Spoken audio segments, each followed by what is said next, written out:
Capital, marvelous documentary based on a book that is so popular, caused such a sensation by Thomas Piketty, rising star of the world of The Economist. It exposes so many of the ills of society today, made worse by the pandemic. Because one of the major themes of the film and the book on which it is based would be that of the difference between the very rich and pretty much the rest of the world, because we have a handful of people that own as much as the bottom third. If we take in more than a handful, 1% have I don't know,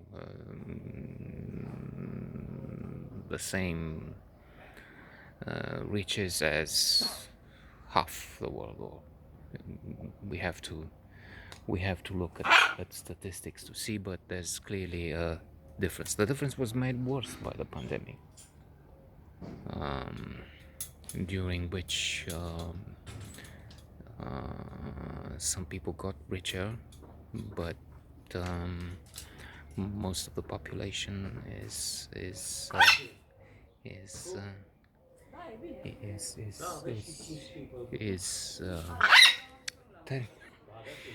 facing poverty. We had an unexpected visit in the background, but otherwise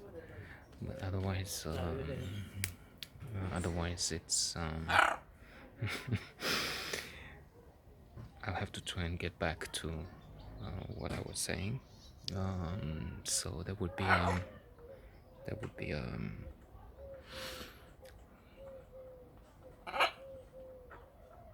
interesting thing to see how we come out of if we will, of the pandemic, economically and otherwise, organically, biologically, if we survive. And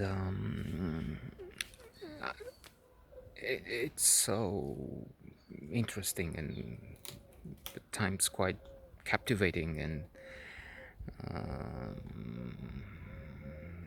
wonderful. And one argument would be that even yours truly, who is not a leftist by any means, in fact, having lived under communism, there's an allergy for ideas of the left.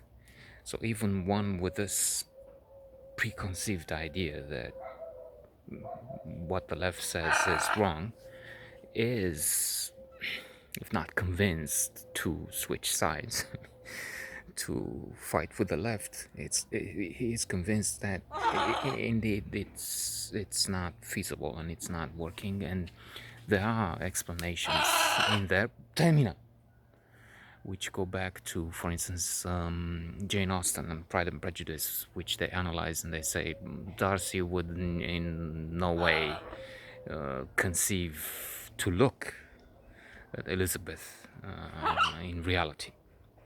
So there was no way for the rich class to make an alliance. Marriage would be in the same spheres. The other world would pretty much not exist from that point of view. So from the roots of the problem, we get to the present, and Thomas Piketty is once in a while invited, and he talks in the program, talks about the fact that there's been a rise over the last 300 years or so, which will be about 1% or so, and if it would be more equally shared, let's say, it wouldn't be so bad. But the problem is, again, it's concentrated, it's at the top.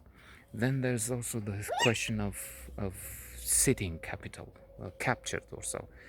That is, the very rich don't need to use their money in a clever way, so to say, anymore. I mean, they don't produce anything. They just, for instance, have it parked in properties in Paris, London, properties which rise in value with time.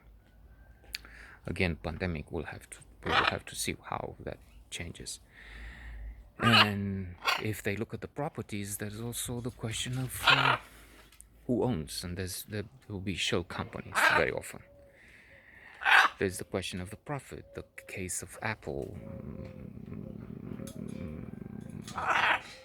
The European Union has asked Apple to pay something like 11 billion in past taxes to Ireland. But recently a court ruled against the European Union, so we have to see how that works.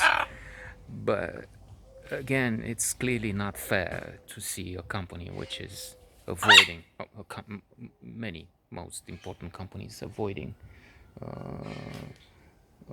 going around the system of taxation and finding a way to pay next to nothing.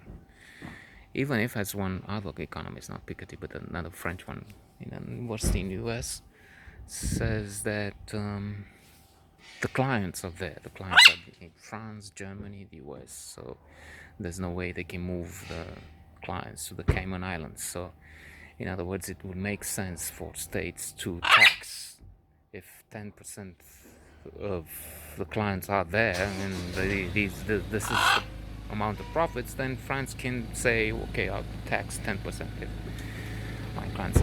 We'll have to see. An arrangement will have to be found eventually.